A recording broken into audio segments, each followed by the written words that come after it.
Most of us have that friend who always seems unshakably confident, fitting the mold of what modern society deems as self-assured. They move with an air of certainty, as if they were naturally imbued with this trait from birth. But when we dive into the depths of Stoic philosophy, we are presented with a nuanced, profound understanding of confidence. What do the Stoics consider to be true confidence? Let's unravel this together in today's video. Confidence, a term so often thrown around, has roots that delve deep into our psyche. It's not a veneer we put on for show, but rather it's intrinsic to our being. And if there's a group who truly grasped the essence of confidence, it was the Stoics. The Stoics' approach to confidence was also deeply interconnected with their understanding of the cosmos. They believed that everything is interwoven in a predetermined order, a concept known as fate. This understanding, rather than leading to resignation, fueled their confidence. If everything is preordained, then our role is not to resist, but to understand and work in harmony with this natural order. Confidence to the Stoics was not about exuding charisma or displaying dominance. It was a quiet assurance, rooted in the understanding of oneself and the natural order of things. Take, for example, Epictetus. Born a slave, he later became one of the most renowned Stoic philosophers. Despite facing life's adversities, he held an unwavering belief in his own reasoning abilities. Epictetus did not allow his external circumstances to dictate his internal state. Instead, he derived confidence from within, from an understanding that our reactions, not our situations, define us. Another vivid embodiment of Stoic confidence is Seneca. His life was not without controversy or challenge, having faced exile and later forced to end his life. Yet his writings indicate a man who was deeply secure in his beliefs. When faced with exile, instead of wallowing in despair, Seneca used the time to write and study. He saw every challenge as an opportunity for reflection and growth. Seneca's letters to his friend Lucilius are a testament to this. He wrote about the impermanence of life, the folly of chasing fame, and the importance of self-awareness. Each letter, in its own way, was a lesson on how to live with confidence amidst uncertainty. You might wonder, how did the Stoics achieve such unwavering confidence? Well, they began by understanding that confidence is not about having all the answers, but about being okay with not knowing. It's about understanding that life, with all its unpredictability, is out of our control. What remains within our control, however, is our response to it. In their quest for understanding confidence, the Stoics also frequently contemplated death.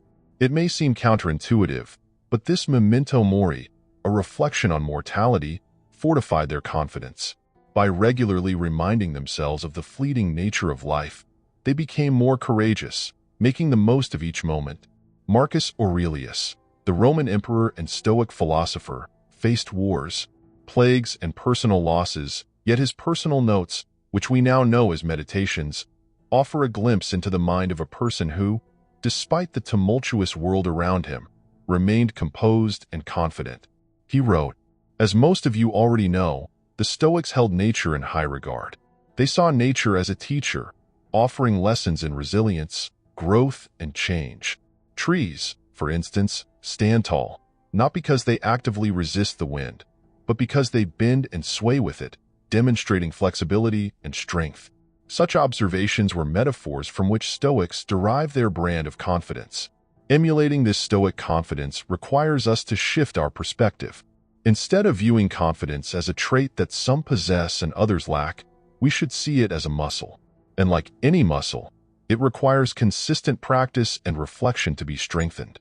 The Stoics did this through daily journaling, meditation, and engagement in Socratic dialogue. Another lesson from the Stoics is the avoidance of external validation. While society often equates confidence with accolades and achievements, Stoics believed in internal validation. They understood that the search for external praise is endless and often leads to dissatisfaction. For Stoics, confidence came from living in accordance with nature and their own principles. Chrysippus, another pillar of Stoicism, is a case in point as head of the Stoic school in Athens. He emphasized logic and ethics, urging students to derive confidence from knowledge and virtue, rather than public opinion. In doing so, He laid down the foundation for a confidence that's both genuine and lasting. Cato the Younger, another prominent Stoic, often wore mismatched tunics in Rome, a place where fashion was a reflection of status. When questioned about his attire, he remarked that he wished to challenge societal norms and test his own sense of embarrassment. Through such deliberate actions, he sought to reinforce his confidence by adhering to his beliefs, irrespective of external judgments. You see, Stoic confidence was also about embracing vulnerability, acknowledging and accepting one's vulnerabilities and imperfections. Is a testament to genuine confidence. It's a recognition that while we might not be perfect, we are genuine and authentic in our pursuits. Another essential aspect was the Stoics' attitude toward failure. They did not view failure as a reflection of their worth, but as an opportunity for growth. They believed that setbacks and challenges were natural parts of human existence and offered valuable lessons. For instance, when Zeno of Citium, the founder of Stoicism, was shipwrecked and lost everything, he didn't despair. Instead, he saw it as a fresh start, famously saying, "Fortune has taken away my possessions, but she has given me Zeno."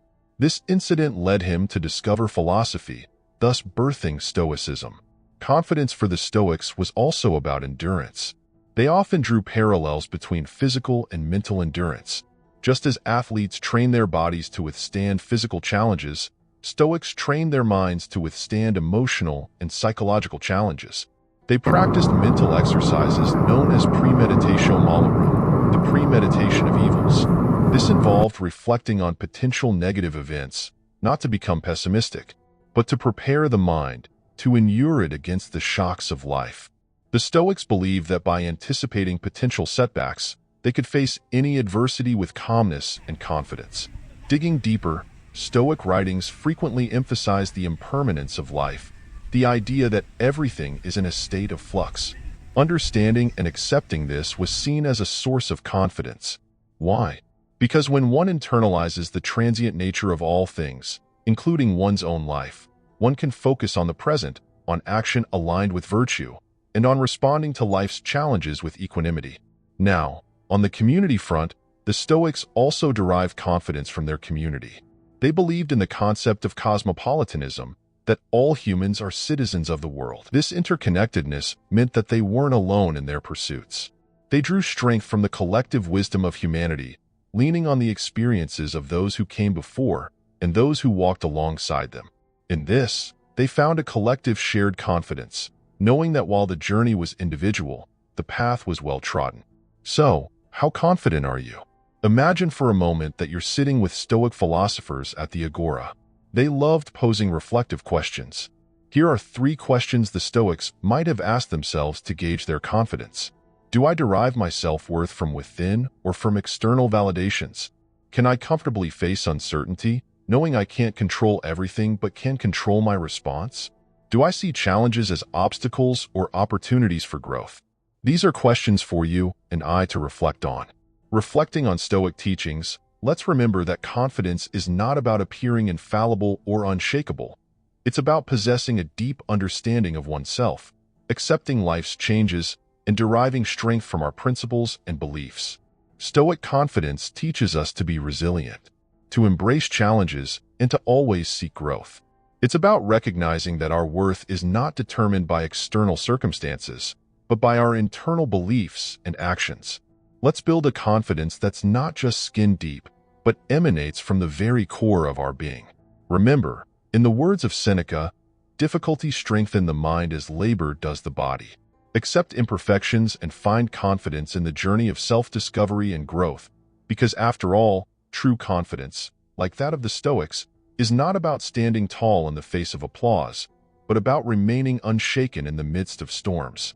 You know, the beauty of Stoic philosophy is that it always sparks such thought-provoking conversations. I'm curious to hear your takeaways from our chat today. Drop a comment below sharing what resonated with you the most. And hey, if you found this enlightening, feel free to spread the wisdom by giving it a like and sharing with your friends. Let's keep this dialogue going. By the way, if you've journeyed with us this far into the discussion, it's clear you're genuinely interested. Why not dive a bit deeper?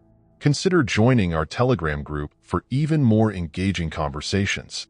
Oh, And there's another video that's just about to pop up on your screen. Trust me, you won't want to miss it. Check it out.